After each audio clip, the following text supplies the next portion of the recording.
여러분, 어제 국제유가 브렌트유 기준 배럴당 111달러를 찍었습니다.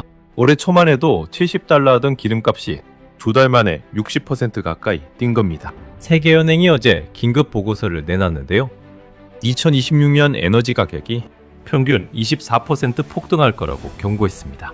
2022년 러시아 우크라이나 전쟁 이후 4년 만에 최악의 에너지 충격이라는 겁니다. 기름값 오르면 택시비 오르고 물류비 오르고 라면값까지 오르잖아요. 그런데 이 와중에 전 세계가 깜짝 놀랄 뉴스가 하나 터졌습니다. 아랍에미리트, 그러니까 UAE가 약 60년 가까이 몸담았던 석유 수출국 기구 오펙과 오펙 플러스를 동시에 탈퇴하겠다고 선언한 겁니다. 5월 1일부로 나가겠다, 이런 겁니다. 여러분들이 이 뉴스를 보시고 얼마나 불안하셨을지 저도 충분히 공감합니다. 그런데 주류 언론이나 일부 증권사 리포트를 보면 이런 얘기를 합니다. 오펙에서 나라 하나 빠지는 거니까 단기적으로 큰 영향 없다.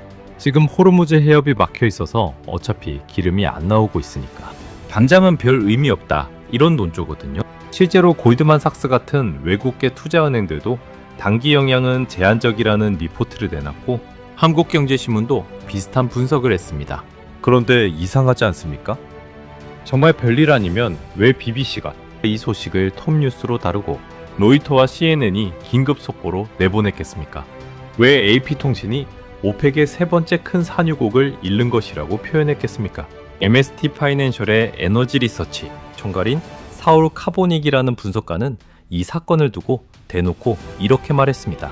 이것은 오펙의 종말의 시작이다.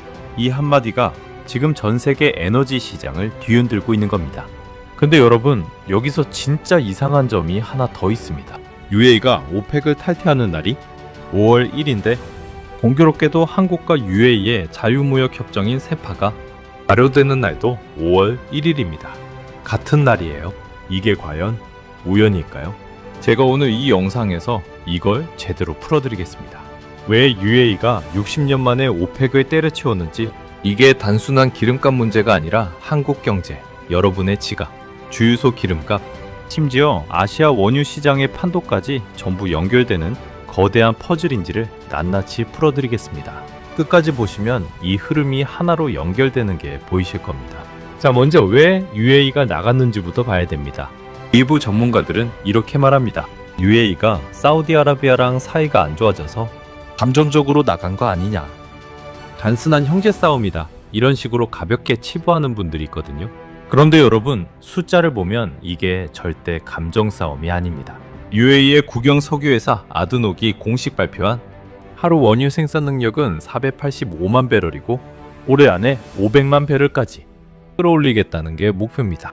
그런데 오펙 생산 할당량 때문에 실제로는 하루에 320만에서 350만 배럴밖에 못 뽑아내고 있었거든요. 쉽게 비유하자면 수도꼭지를 활짝 틀 수 있는데 누가 옆에서 3분의 2만 틀어라 하고 막고 있었던 겁니다. 그 막고 있던 손이 바로 오펙이고 그 손의 주인이 사우디아라비아인 겁니다. 이러면 어떻게 되느냐? 하루에 130만에서 최대 180만 배럴 정도를 땅속에 묻어두고 있는 거예요. 국제유가가 배럴당 110달러라고 치면 하루에 1억 4천만 달러에서 2억 달러를 포기하고 있는 셈입니다. 하나로 하루에 약 2천억에서 2,700억 원을 그냥 날리는 거예요. 이걸 1년으로 환산하면 최소 50조 원에서 최대 73조 원입니다. 여러분, 이거 진짜 어마어마한 돈이죠? 아무리 부자 나라 UAE라도 이 돈을 영원히 포기하기가 쉽겠습니까? 여기에 대해서 일부 분석가들은 이렇게 반박하겠죠. 오펙에 남아있으면 유가를 높게 유지할 수 있으니까 배럴당 단가가 올라가서 결국 이득 아니냐? 그런데 여러분, 여기서 핵심적인 차이가 있습니다. UAE의 원유 생산 원가, 그러니까 손익분기점 유가가 사우디아라비아의 거의 절반 수준이에요. 영국 워릭 비즈니스 스쿨의 데이비드 앨럼스 교수가 정확히 이 점을 지적했습니다. UAE는 유가가 낮아도 충분히 이익을 낼 수 있는 구조이기 때문에 차라리 가격이 좀 낮더라도 양을 확 늘려서 시장 점유율을 가져가는 게 훨씬 유리하다는 겁니다. 반면에 사우디는 인구가 3,500만 명이고 경제 다변화가 아직 진행 중이라 국가 재정을 굴리려면 높은 유가가 필요합니다. UAE는 자국민이 약 100만 명 수준이고 두바이를 중심으로 금융, 관광, 물류로 경제를 이미 많이 다변화시켜놨거든요. 그러니까 같은 오펙 안에 있으면서도 이해관계가 완전히 정반대였던 거예요. 글로벌 리스크 매니지먼트의 아르네 라스무센 수석 분석가가 이걸 딱 한마디로 정리했습니다. UAE는 양 전략, 사우디는 가격 전략. 둘은 근본적으로 방향이 다르다고요. 그러면 어떻게 되느냐? 이 이해관계의 충돌이 결국 터질 수밖에 없었는데 방아쇠를 당긴 게 바로 이란 전쟁입니다. 올해 2월 말 미국과 이스라엘이 이란에 대한 군사작전을 시작하면서 호르무즈 해협이 사실상 막혀버렸습니다. 호르무즈 해협이 뭐냐면 전 세계 해상 원유 운송량의 35%가 지나다니는 바닷길인데 이란이 여기를 드론과 미사일로 위협하면서 사실상 통행이 불가능해진 겁니다. 세계은행은 어제 보고서에서 이번 사태를 역사상 최대 규모의 원유 공급 충격이라고 정의했습니다. 블룸버그 계산에 따르면 이 해협 봉쇄로 하루에 약 1100만 배럴의 원유 흐름이 끊긴 겁니다. 이걸 우리 몸에 비유하자면 대동맥이 막힌 거예요. 피가 안 도는 겁니다. 세계 경제의 혈관이 막힌 거라고 보시면 됩니다. 미 국방부가 지난주 하원 군사위원회에 보고한 내용에 따르면 해협을 완전히 정상화하는데 최소 6개월이 걸릴 수 있다고 합니다. 올해 안에 끝나기도 어려울 수 있다는 얘기인 거죠. 여기서 UAE의 상황이 특수합니다. UAE는 아부다비 유전에서 푸자이라 항구까지 연결되는 송유관이 이미 깔려 있습니다. 이 송유관은 호르무즈 해협을 완전히 우회해서 오만만 쪽 가다로 기름을 내보낼 수 있거든요. 전쟁 전에 하루 350만 배를 수출하던 UAE가 지금 해협 봉쇄 속에서도 이 송유관을 통해 하루 190만 배럴을 수출하고 있습니다. 반면에 세계 최대 석유 수출국인 사우디아라비아는 수출이 대부분 차단됐고 이라크, 쿠웨이트, 카타르 같은 나라들도 모두 막혀 있습니다. 그러니까 UAE 입장에서는 나만 우회로가 있는데 왜 남들하고 발을 맞춰야 하느냐? 나만 손해보고 있는 거 아니냐? 이런 판단이 선 겁니다. 배서양 위원회의 분석을 보면 더 흥미로운 배경이 있습니다. 작년 12월 말에 사우디 공군이 예멘에서 UAE가 지원하는 남부 과도위원회 세력을 폭격했거든요. 이 사건 이후로 사우디와 UAE 사이에 공개적인 말다툼이 벌어졌고 수단에서도 양국의 서로 다른 진영을 지원하면서 갈등이 확 깊어졌습니다. 대서양위원회의 선임연구원은 UAE가 오펙 탈퇴 최종 결정을 내린 시점이 아마 바로 이 예멘 충돌 직후일 것이라고 분석했습니다. 자, 그러면 또 다른 반론이 나옵니다. 일부 유튜버분들이나 증권맨들이 이렇게 말씀하시거든요.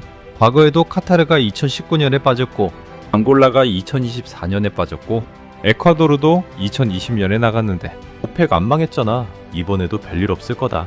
대부분은 훌륭한 분석을 하시는 분들인데 일부가 이런 식으로 과거 사례를 단순 비교합니다. 그런데 여러분, 이거 꼭 기억하셔야 됩니다. 카타르는 천연가스 중심 국가라 원유 생산 비중이 작았고 앙골라와 에콰도르는 생산량 자체가 미미했습니다. UAE는 하루 485만 배럴 생산 능력을 가진 세계 6위 산유국이에요. AP통신 표현대로 오펙의 세 번째로 큰 산유국입니다. 규모가 완전히 다른 겁니다. 라이스타드 에너지의 지정학 분석 총괄 호르에 레오는 이렇게 말했습니다. 하루 480만 배럴 생산 능력과 더 많이 생산하겠다는 야망을 가진 회원국을 잃는 것은 오펙의 손에서 진짜 도구 하나를 빼앗는 것이라고요. 다시 한번 말씀드리지만 오펙이 유가를 조절하는 핵심 메커니즘이 바로 여유 생산 능력을 가진 나라가 수도꼭지를 잠갔다 풀었다 하는 건데 사우디 다음으로 그 수도꼭지를 가진 나라가 나가버린 겁니다. 로이터 보도에 따르면 UAE 탈퇴로 오펙 플러스의 세계 원유 생산 점유율이 50%에서 약 45%로 떨어집니다. 오펙만 따지면 30%에서 26%로 내려가고요. 그러면 어떻게 되느냐? 여기서부터가 진짜 무서운 이야기입니다. CNBC가 어제 보도한 내용을 보면 UAE 다음으로 이탈할 가능성이 있는 나라들 목록이 이미 거론되고 있습니다. 크플러의 수석 원유 분석가 맷 스미스는 카자흐스탄을 첫 번째 이탈 후보로 꼽았습니다. 카자흐스탄은 작년부터 할당량을 크게 초과해서 생산하고 있었거든요. 그 다음이 나이지리아입니다. 나이지리아는 아프리카 최대 산유국인데 당고테 정유 시설이 본격 가동되면서 국내에서 직접 원유를 정제할 수 있게 됐고 더 이상 오펙의 가격 전략에 매여 있을 이유가 줄어든 거예요. 그리고 베네수엘라까지 거론됩니다. 베네수엘라는 최근 수출량이 하루 100만 배럴을 넘어섰고 미국과 관계 개선 움직임이 있습니다. 리포 오일 어소시에이츠의 앤디 리포 대표는 이렇게 경고했습니다. 할당량을 지키는 나라들이 안 지키는 나라들의 진절머리가 나면 추가 이탈이 나올 수 있고, 그러면 오펙은 결국 카르텔로서 의미를 잃게 될 수 있다고요. 이 도미노가 시작되면 1960년에 만들어진 65년대 석유 카르텔이 역사 속으로 사라질 수도 있는 겁니다. 자, 여기서 아무도 이 얘기를 안 하기에 제가 말씀드리겠습니다. 이 모든 것의 중심에 한국이 있습니다. 그냥 영향을 받는 정도가 아니라 UAE가 노리는 핵심 타깃 시장이 바로 한국입니다. 에너지경제신문이 분석한 내용을 보면 소름이 돋습니다. UAE는 단순히 기름을 더 팔겠다는 게 아니라 자국의 대표 유종인 머반유를 아시아의 새로운 기준유로 키우겠다는 전략을 갖고 있습니다. 지금까지 아시아 원유 시장의 기준은 두바이유였는데, 두바이유 유저는 사실상 거의 고갈됐고, 이번 전쟁으로 배럴당 150달러를 넘기면서 기준유 역할을 못하고 있거든요. 반면에 머반유는 110달러 초반대를 유지하면서 오히려 신뢰를 얻고 있습니다. 왜 이게 한국과 연결되느냐? 한국은 세계 5위의 정유 능력을 가진 나라입니다. 하루 336만 배럴을 정제할 수 있어요. 한국 정유사들이 머반유로 정제 설비를 맞추기 시작하면 원유 특성에 맞춰 설정된 정제 시설은 쉽게 바꿀 수가 없기 때문에 장기적으로 UAE 원유에 묶이게 되는 겁니다. UAE 입장에서는 사우디가 호르무즈 봉쇄로 빠진 지금이 아시아 시장의 왕자를 차지할 절호의 기회인 거예요. 여러분, 이건 정말 심각한 지정학적 전환점입니다. 한국의 중동산 원유 의존도가 약 70%이고 이 중동산 원유의 99%가 호르무즈 해협을 통과합니다. 산업연구원 자료가 이걸 정확히 보여줍니다. 그런데 그 호르무즈가 막힌 상황에서 유일하게 우회로를 갖고 있는 UAE가 한국한테 2,400만 배럴을 우선 공급하겠다고 약속하고, 같은 날 자유무역 협정이 발효되고 같은 날 오펙을 탈퇴해서 생산 제한이 풀리는 겁니다. 이 세 가지가 동시에 맞물리는 거예요. 이재명 대통령의 전략경제협력 특사로 UAE를 다녀온 강훈식 비서실장은 UAE가 한국에 가장 우선적으로 원유를 공급하기로 약속했다고 밝혔고, 원유 공급망 협력 양해각서까지 체결 예정이라고 했습니다. 이미 첫 번째 물량 200만 배럴은 한국에 도착했고, UAE 국적선 3척과 한국 국적선 6척으로 나머지 1,800만 배럴이 오고 있는 중입니다. 세파 협정 발효로 원유 관세 3%가 10년에 걸쳐 단계적으로 철폐되고 발효 즉시 0.3%가 인하됩니다. 이건 한국이 중동 산유국가 맺은 최초의 자유무역 협정이에요. 저는 무조건 이게 장밋빛이라고만 보는 건 아닙니다. 방면이 있습니다. 긍정적 시나리오를 먼저 말씀드리자면, 호르무즈 해협 봉쇄가 풀리고 UAE가 하루 500만 배럴 가까이 생산을 늘리면 국제유가가 상당폭 하락할 수 있습니다. BBC의 경제 에디터 파이사 이슬람은 만약 해협 문제가 미국 정관선거 전에 정의된다면 내년에 유가가 배럴당 50달러 근처까지 떨어질 가능성도 배제하지 못한다고 분석했습니다. 사우스 차이나 모닝포스트도 라이스타드 에너지 분석을 인용해서 일본, 인도, 한국 같은 아시아 수입 의존 경제에 이것은 장기적으로 구조적 호재라고 보도했습니다. 거기에 한국은 UAE와 세파까지 발효시켜놨으니까 관세 혜택과 우선 공급 약속이 더해져서 원유 수입 비용이 2중 3중으로 줄어드는 효과가 나올 수 있습니다. 반대로 부정적 시나리오도 냉정하게 봐야 합니다. 사우디가 가만히 있겠습니까? 2020년에 러시아가 감산에 안 따르자 사우디가 유가전쟁을 일으켜서 유가를 마이너스까지 떨어뜨린 적이 있습니다. 대서양위원회 분석에 따르면 지금 사우디의 재정 상황이 그때보다 안 좋아서 같은 전략을 쓰기 어렵다고는 하지만 예멘에서 UAE 지원 세력을 폭격한 것처럼 어떤 형태로든 반응이 나올 겁니다. 로이터가 인용한 오펙 내부 소식통은 사우디의 대응에 시간이 걸리겠지만 경제적 보복이 될 가능성이 높다고 전했습니다. 그리고 오펙이 약해지면 유가 변동성이 훨씬 커집니다.